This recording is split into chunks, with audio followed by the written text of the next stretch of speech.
let's get on with our in-person reading. So,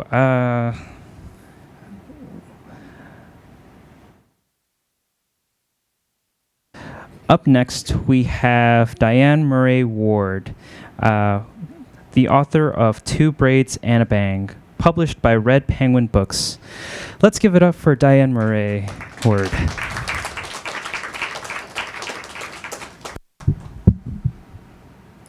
Thank you, Poets House. Thank you. Thank you, all the creatives that read before, and God bless you. Those that are coming after me. I'm only going to read one piece out of my book, Two Braids and a Bang. And the title is Marrow.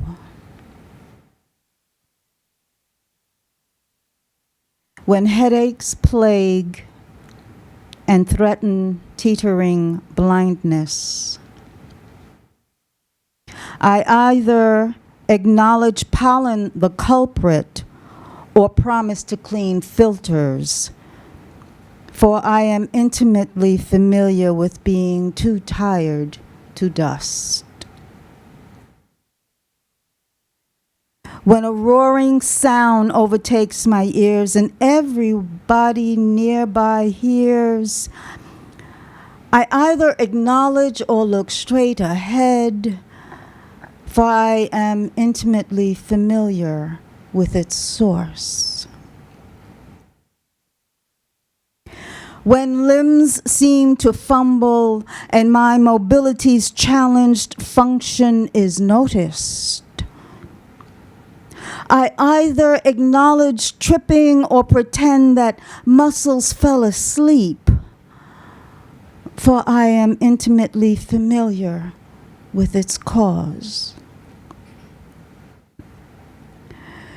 When irritability rages and becomes my response to a callous world, I either acknowledge your intentional ignorance of my circumstance or swallow excuses that your center stage is fully booked, for I am intimately familiar with such scheduling. When I can't make enough saliva to taste, what's that soup?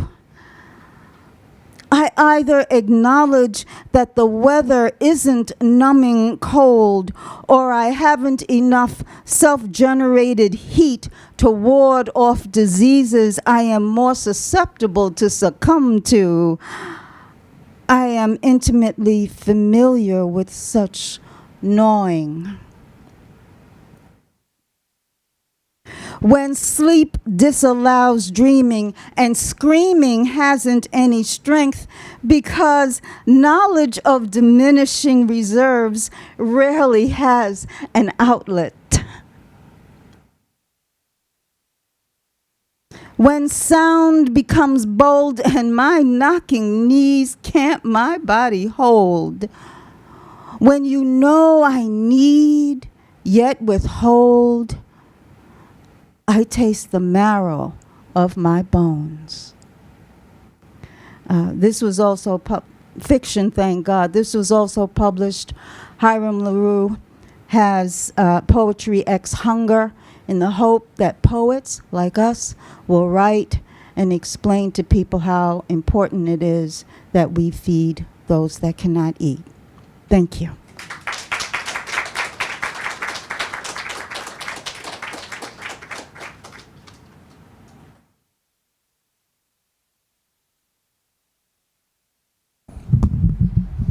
Up next, we have Casey Newbegin, the author of The Eucalypts, published by Game Over Books. Let's give it up for Casey. Good afternoon. Thank you to Poets House for both creating this wonderful venue and space for poetry and for helping me to bring some of these poems into the world through one of their wonderful workshops. Precipitation, Prospect Lefferts Gardens. In the 4th month, the magnolia on my morning walk to the subway is in pink riot. The cupped, white-edged petals absorb cool sunshine that shifts suddenly some afternoons to squalling thunder and hail. I am turning 29 beneath its branches, resisting the incessant hunch that there's something I should have done by now. Scientists say we have a dozen years to cut emissions. I might have as many to conceive. The last man told me maybe in 3 years, then he took it back. I count them like the hours between dusk and dawn, but no one will tell me how much time is left. Days lengthen, shorten. What I want relies on this.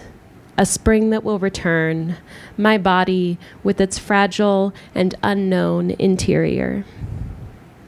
Yesterday, a man fell into the empty tracks. Shouts rang along the platform as we pulled him to safety, but his open hand reminded me some of us get stuck reaching. Thank you.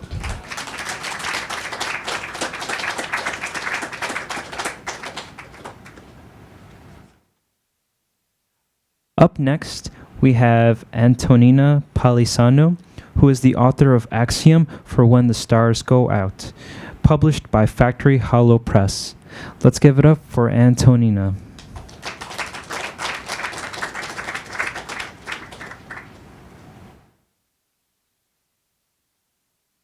Hi. Thanks so much to Poets House for having me. It's my first time here, so it's cool to see the space. I'm going to read 2 poems. They're pretty short. First one is called Bedside Manner. What do I owe? What's the news? A game at dusk, a game at noon, the knife of desperate need. Hunger, wet eyes, uneasy pride of the animate, the effort to cause a specific laugh, the stippled marks like stars. Wild for change, I take my walk at a different time of day. The charging air, the imperative air. How does anyone stand it? Endless presage, blackening apple, torn bird like a falling stone. Dream where I lack language, dream where I let you go. A year of slow breathing in the bracket of the room. Far off number numbly running down.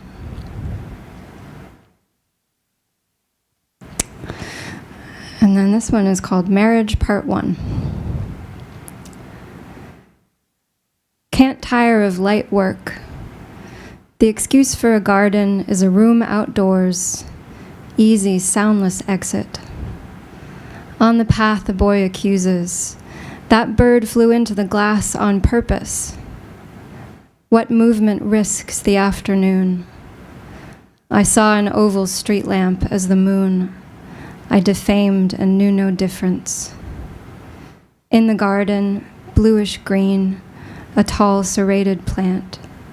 From here I see your grin and life cycle, bile and thrust as if in sequence. Let the long bones be fledged and brought to the air. Thank you.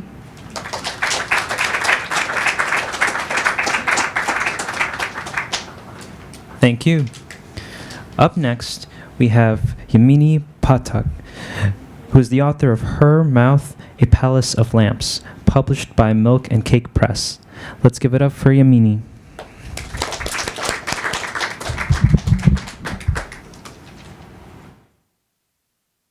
Hi, I'm Yamini. Hello. Thank you, Poets House, for this lovely gathering. I'm going to read one poem. Ode to the Indian Grandmother. If you have an Indian grandmother in your house, your friends may tell you that you smell of onion masala when you step out for a beer. She'll iron your underwear and rearrange your kitchen shelves, after she sweeps out your garage floors. You'll get her directives on WhatsApp. Swab your mouth with glycerin for that cold sore, or drip coconut oil in your belly button for chapped lips. An Indian grandmother may cradle unspoken hurts to her chest. Still, she cackles and flies over oceans to sit rocking her newborn grandchildren all night. She'll cheat at cards with your kids, peel apples, pop oranges into their fruit-hating mouths. When your brown houseplants come back into bloom, you'll know an elder is rooted in your home. You can't miss her as she sets out to walk every morning. Child-sized sweatpants and sneakers, silver crown of neat hair shining like an endangered bird. Thank you.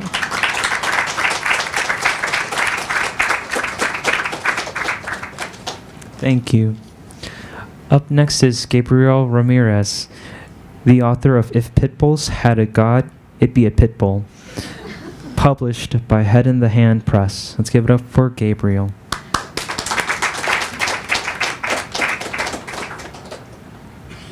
Hi, everyone. Thank you so much for being here. It is a deep honor to be part of this showcase. I was once a youth poet here at Poets House and have conducted many workshops and attended many readings here and have printed many of copies of faux chapbooks in my past. So thanks for all the paper, y'all. Yes. My book is If Pitbulls Had a God, It'd Be a Pitbull, and I think it is a cosmic gift to be standing beside Heaven Looks Like Us, an anthology of Palestinian poetry published by Haymarket Books, edited by Habibi George Abraham and Noor Hindi. This poem is for all oppressed people. Free Palestine, free Haiti, free Sudan, free Congo, free Puerto Rico, free Hawaii, free them all. Yeah. Learn your song. I survived. That's all there is to say about the trampling. A forest or some grand ecosystem of machetes hidden in cheeks. What a mouth, the beast of the beast. Everything I am can kill me or give another reason to operate from uneducated fear. I'm from where love is. Bones don't weigh a death I need to have a word with all the gods that failed me. They wear masks and vernacular like those whose caskets I've prayed next to. They feed me pitted pomegranates full of smoke. There are no angels, just good people and the memories they become. Press your wrists to your ears, slow the world down, leave hope and learn your song. All I have are my lungs to breathe, my mouth to speak, my legs to proceed, and my arms to make my enemies fall. All enemies I've been fall now. I will not hurt myself, but I will save myself even if it hurts. My body is learning to heal and runs on tactical forgiveness. The ones who lied to me, about me, on me, have been forgiven. How the wind forgives the large blade swung through it. How the blade forgives itself for being mishandled and chooses only to understand those who need weapons to feel bigger than their own bodies. An overwhelming space. I burn and there is no smoke. I excavate. I'm wrestling skeletons out of my mouth. I'm catching up with who I want to be. I'm saying day after day after day I live, the harder it'll be to kill me. And you know what I'm saying? Happy Black History Month. This poem is inspired by Gwendolyn Brooks. It is also a golden shovel. And the line that you could read of Gwendolyn's down the right margin is, I assure you, death will wait. Death has a lot of time. Death can attend to you tomorrow I want to dedicate this poem to everybody in this room, all of my loved ones who have kept me here and alive and present, and to my eldest brother whose 40th birthday it is today, and who is my everything. I love you, Rodrigo. After Gwendolyn Brooks, the golden herringbone. Choosing life shouldn't be a choice. I don't know what has hurt you. I assure you, life can be much sweeter to you when you aren't sweet to yourself. Death rings its 100 melting bells and will feed on your stillness.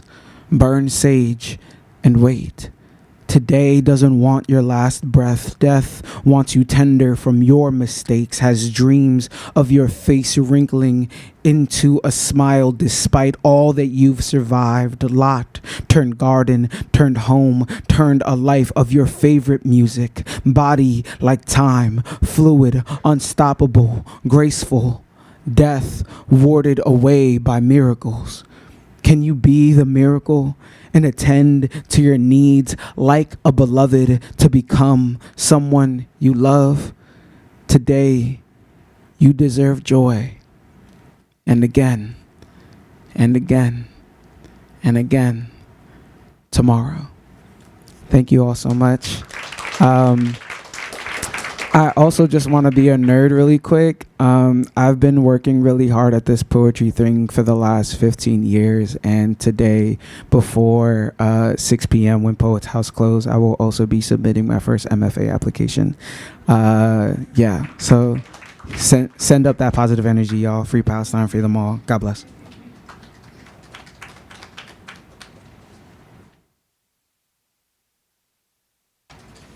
Thank you. Up next, we have Renee L., the author of Say That We Are Here, published by Dancing Girl Press and Studio. Let's give it up for Renee.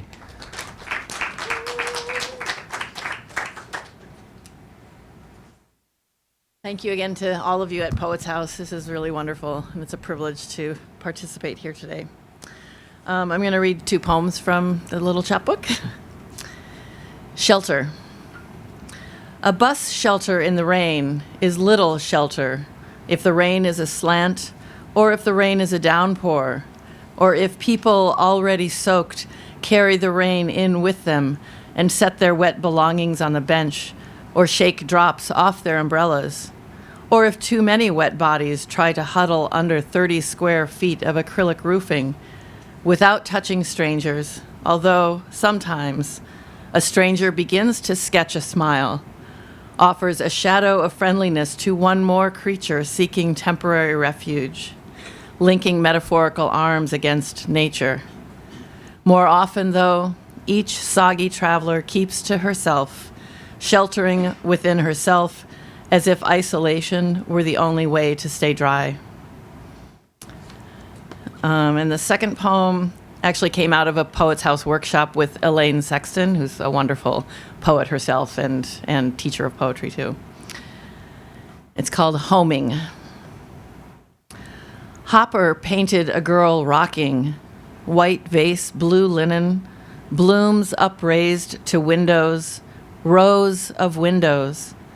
Windows look dark in the daytime, painting an inward scape enclosure, spare, secure. I like a view, but I like to sit with my back turned to it. Back to the sky, roofs behind, looking, maybe, at the square of light on the floor, rocking into it the way you would rock into me beside the plain gray wall where the old dog tilts her spine, curved, turns into the chair she used to know like her own tail, ricochets slowly.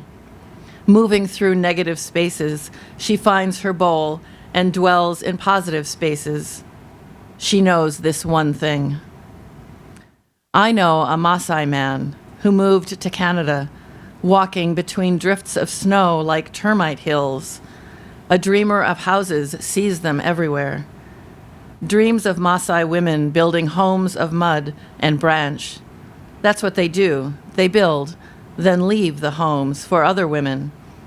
They roam over hills, like northern snows, habitants délicats des forêts de nous-mêmes. Ewald left his forest with Lydia, left black dirt, cold air like Abraham took Sarah from Ur to wander, inhabiting alternate security and adventure, telling one version of a family story. Ewald raises a daughter, keeps chickens, goes to clean work daily. Still, he dies young, while Abraham searches for stars turning into suns. Mary carries her belongings in plastic bags and a boxy shopping cart. This week, she is reading a poet's journals under the church's overhang. Rain does not become anyone unless lovers who kiss ironically exposed, the rest of us only sogged, ragged lines in search of a home, a poem hiding in the splintery shade of a lean-to.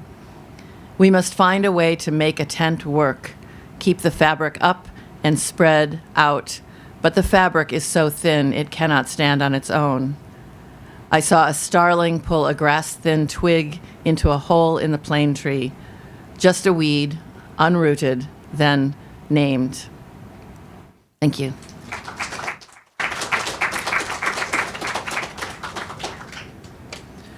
Up next, we have Emily Schaefer, the author of It's Too Early for Poetry, published by Proper Tales Press. Let's give it up for Emily.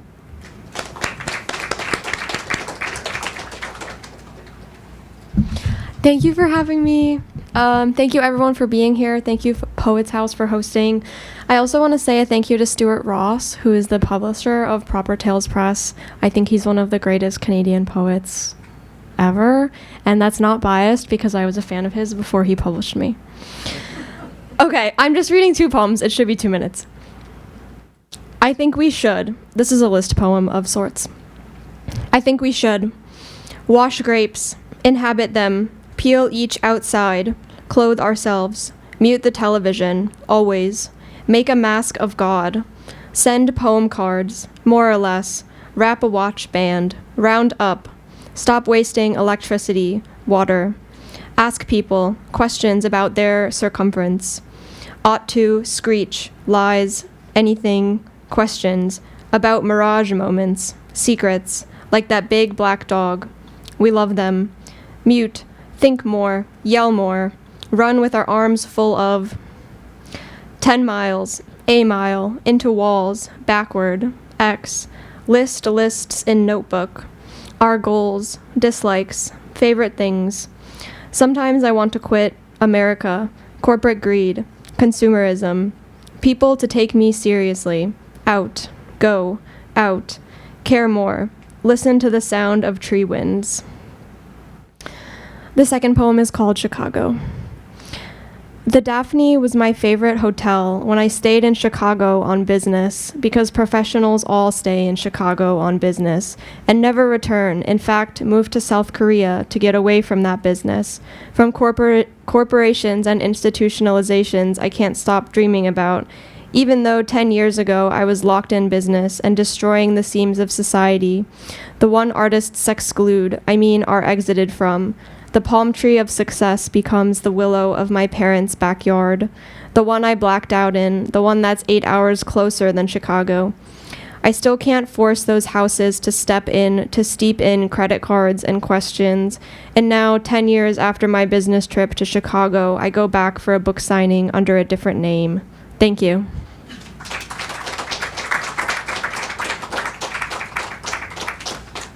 Thank you. Up next, we have Peter Spagnuolo, the author of Clickbait Spit Take, published by Epic Fail Books. Please give it up for Peter.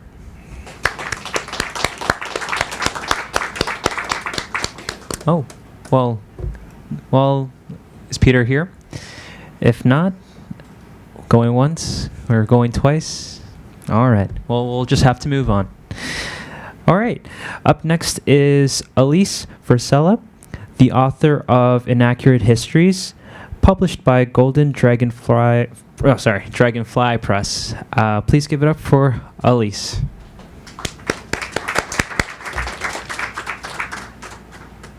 Hi, everyone. What a privilege to be reading here. This is a dream come true for me.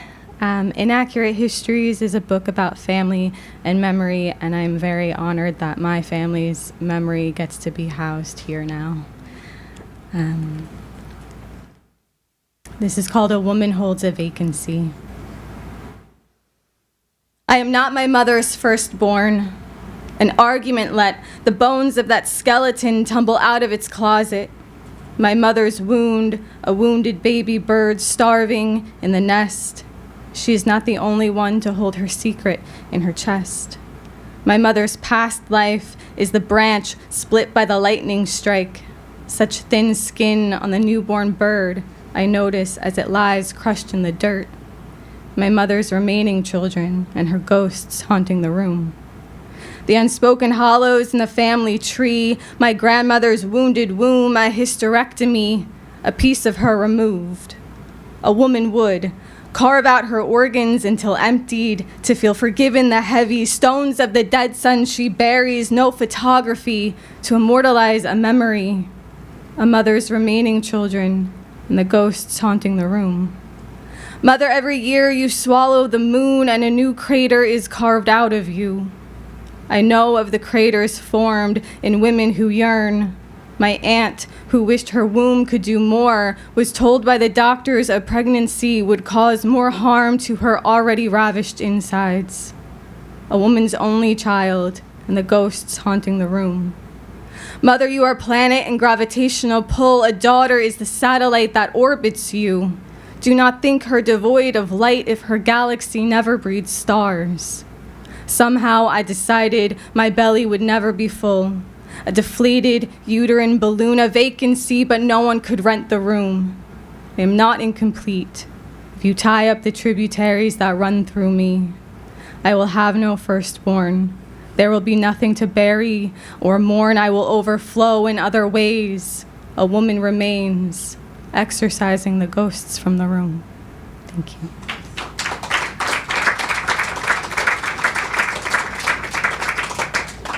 Thank you. Up next, we have Brad Vickers, who is the author of Here is the Place to Be, published by Manhattan. Please give it up for Brad. Thank you. Thank you, Poet House, for doing this.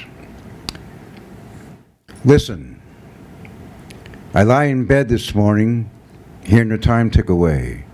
I smile, I have nothing pressing to do but listen to sparrow talk outside my window as they stir the air like frantic children on a playground.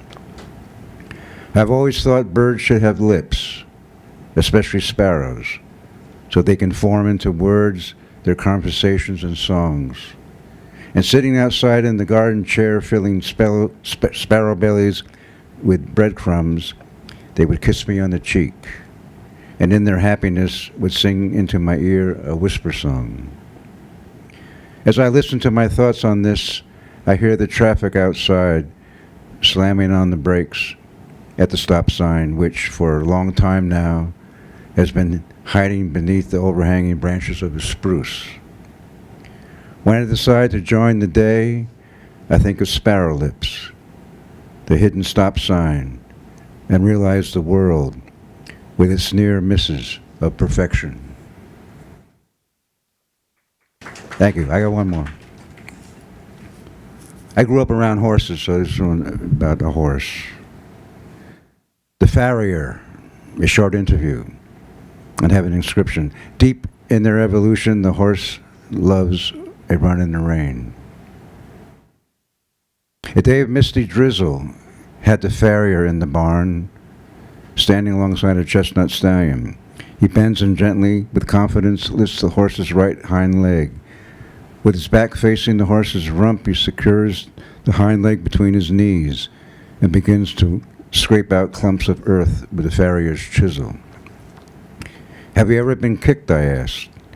No, never, he says with a smile, but I know many who have because they don't know the horse. I watch as he finishes scraping all four hoofs, and within several minutes he has nailed on new horseshoes.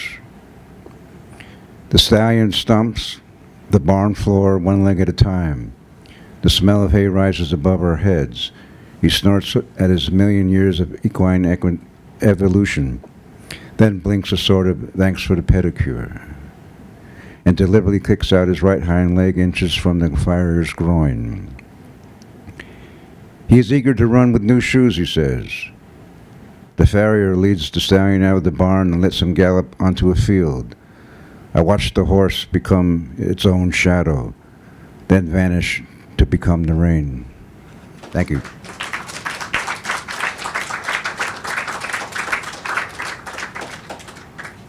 Thank you. Up next, we have Francine White, the author of Some Distant Pin of Light, published by Servina Barva Press. Let's give it up for Francine.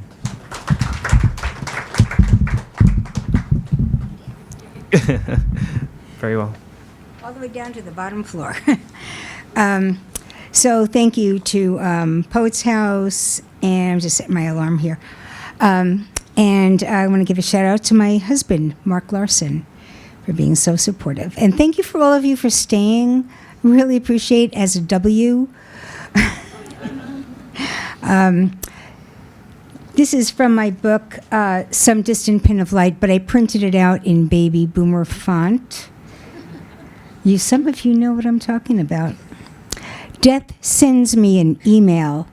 But this was the year I was going to be young, walk the hell out of myself, unzip my skin suit, and Tinkerbell the globe. I really don't have time for death, I say to my computer and send death's email to the trash. Besides, if it's important, death can always text, or better yet, call. The way my sister called me that last time, though I didn't pick up the phone, no way to know it was the last chance I'd have. But see, death is that kind of asshole, lurking behind curtains and jumping out, surprise. Other times winking and winking the way he did my mother's last agony year. No way to know what's on death's fickle mind, and so I fish out the email and open it. Turns out to be spam from a window company. Death to bad insulation in the subject line, and I just misread. I sigh and settle back. I can be young some other time, travel some other year, and then I think of death sitting at his own computer, clearing out the backlog. I can only hope my name is in some kind of file marked "Get to this later." The kind of email he'd fuss over the wording, fidget every comma, maybe show it to his wife for feedback, rewrite it a couple of 100 times before he presses send. Thank you. And mother, father. My mother became both. After the father part left us one night, walked out into the rain, left footprints on the spring grass that dried up by morning and blew away. Mother, father went to work, got a job at the Five and Dime, where they let her take home leftover stuff, the stuff that wouldn't sell, chipped ceramic ashtrays, a lidless saucepan she would use to fry up cheap hamburger seasoned with too much salt. My brother didn't take it well, told mother, father to put a place for my father at the head of the table. Then he pushed his own plate back like all of her excuses. Later, she'd try to tuck him in, but he'd ask for Dad, blame her for chasing him away with her plainness and her love of routine. Mother, father tried to do boy things with him, anything to fill in the father space. Brought home toys from the store that were thrown out for newer models. Tiny soldiers he would line up and name the general after my father. Cap guns he'd load up and point at the world. Thank you.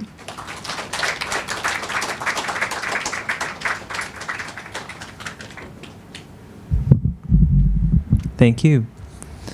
Up next, we have Rebecca Woolman, who is the author of What the Hollow Held, published by Seven Kitchens Press. Let's give it up for Rebecca.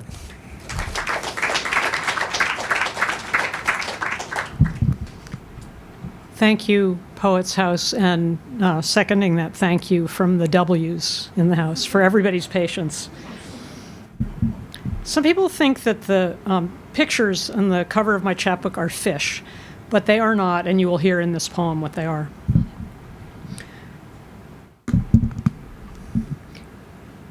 Two egrets at the edge of a tidal marsh. A mother and a child, I think, then reconsider.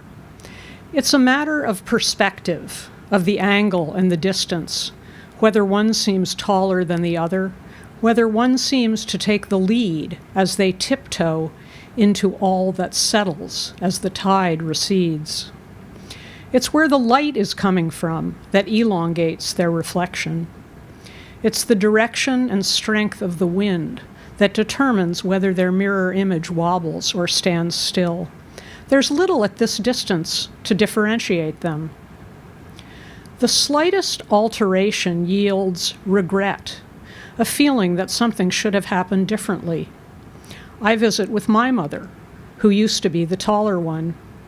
Now, time is what differentiates who's the child from who's the mother. Each morning of my visit, I sweep up rows of Sharon blossoms, fallen, furled, as if ready to begin again at their beginning.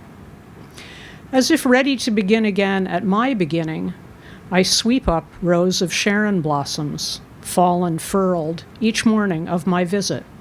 Or as if she's the child and I'm the mother, the taller one now.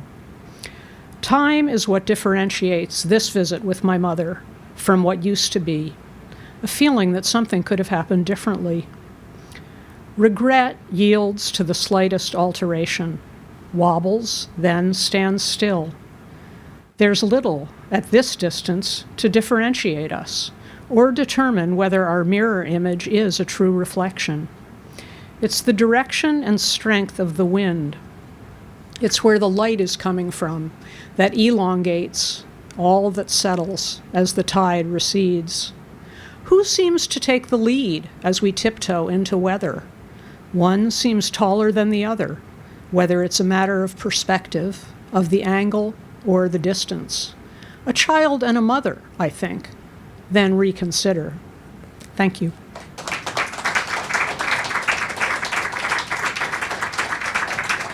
Thank you. We've reached the end. We actually have one more reader, and then we will conclude today's event. So, without further ado, I introduce Elizabeth Zelvin, the author of The Old Lady Shows Her Mettle, published by Outsider Books. Please give it up for Elizabeth.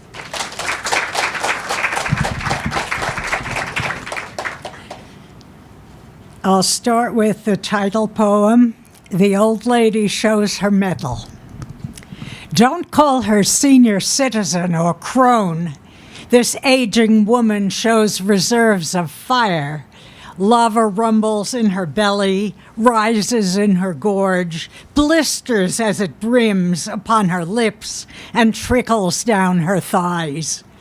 A radical who once vaulted over subway turnstiles, she now ducks under them, invisible as old ladies are, to the grandsons of the cops who once arrested her. Or if they notice, they'll only smile and turn away. They don't know she's still incendiary. If you look past the silver hair, the ravines of time and laughter on her face, the billows cradling chin and upper arms, she's still all volcano underneath.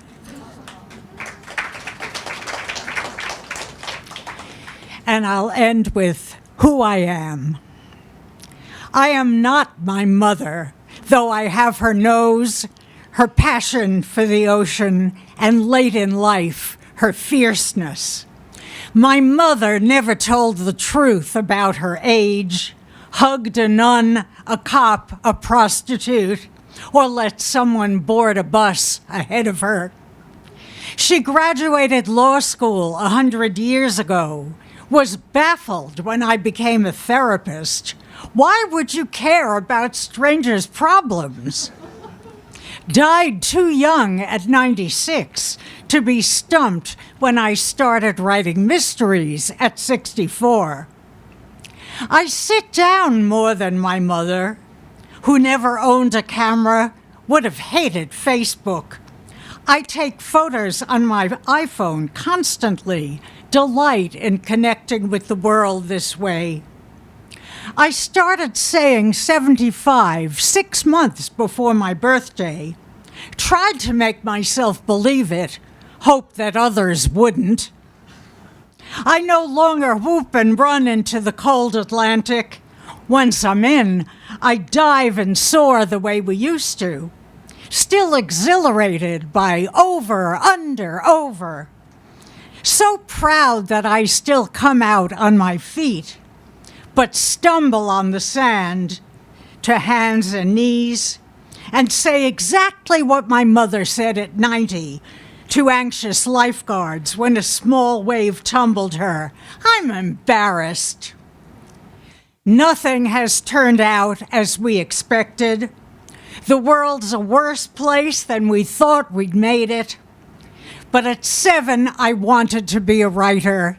At 81, I am one. I have granddaughters. I know who I am.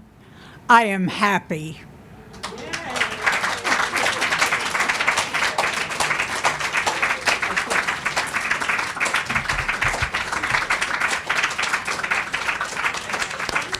Thank you, and thank you to everybody. Thank you so much for being here today. Okay.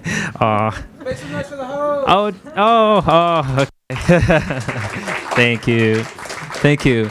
Well, this concludes the community reading for today and also the 30th Showcase exhibition, which will soon be integrated into the main library upstairs. Thank you so much for being here today. There are refreshments outside, so please stick around for that, upstairs rather. I would also like to mention that if you are an aspiring, if you have work that you're publishing very soon, we are preparing for our 31st showcase reading. So feel free to speak to me or my colleague Leo Kreider on details on that. And may I also invite all the poets who are still here for a quick photo? Would that be okay? Okay, well, we'll meet here. And yeah, I just want to thank everybody again for their time and have a great rest of your day.